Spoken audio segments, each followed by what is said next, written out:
Bangladesh railway Dhaka থেকে চট্টগ্রাম রেলপথ দেশের অন্যতম গুরুত্বপূর্ণ ও ব্যস্ততম রেলপথ। এই রেলপথটি পূর্বাঞ্চল রেলওয়ের অন্তর্ভুক্ত এবং যাত্রী ও মালামাল পরিবহনের জন্য অত্যন্ত গুরুত্বপূর্ণ ভূমিকা রাখে। ঢাকা থেকে চট্টগ্রাম রেলপথের দূরত্ব প্রায় 300 কিলোমিটার। সময় লাগে 6 থেকে 8 ঘন্টা। ট্রেনের ধরন অনুযায়ী ভিন্ন হতে পারে। ঢাকা থেকে চট্টগ্রাম রেল লাইন হলো dual gauge.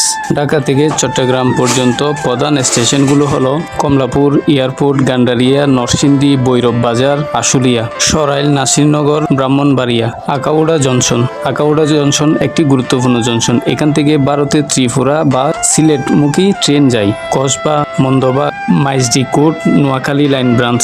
Laksam junction. Laksam junction আরেকটি গুরুত্বপূর্ণ জংশন। চাঁদপুর বা কুমিল্লা হয়ে ফেনী লাইনে যোগ হয়েছে। কুমিল্লা, মিরসরাই, ফেনী, দাগনভূঞা রোড, সীতাকুণ্ড, পাহাড়তলী ও সর্বশেষ চট্টগ্রাম স্টেশন। ট্রেন সার্ভিসগুলো হলো সুবর্ণা এক্সপ্রেস 701, 702 বিরতিহীন, সোনার বাংলা এক্সপ্রেস 777, 778 বিরতিহীন, মহানগর প্রভাতী 704 মেল এবং এক্সপ্রেস, মহানগর গুদুলি 704 এক্সপ্রেস, তোরনা নিশি 742 নাইট কোর্স, চট্টগ্রাম মেল 2 সাধারণ মেল। এই রেলপথ ঢাকা ও চট্টগ্রামের মধ্যে মালামাল পরিবহনের জন্য অত্যন্ত গুরুত্বপূর্ণ। নারায়ণগঞ্জ, কুমিল্লা, ফেনী ইত্যাদি শিল্প অঞ্চল এই লাইনের পাশেই। চট্টগ্রাম বাংলাদেশের প্রধান সমুদ্র বন্দর ও পর্যটন কেন্দ্র হওয়ায় পর্যটকদের জন্যও এই লাইন গুরুত্বপূর্ণ।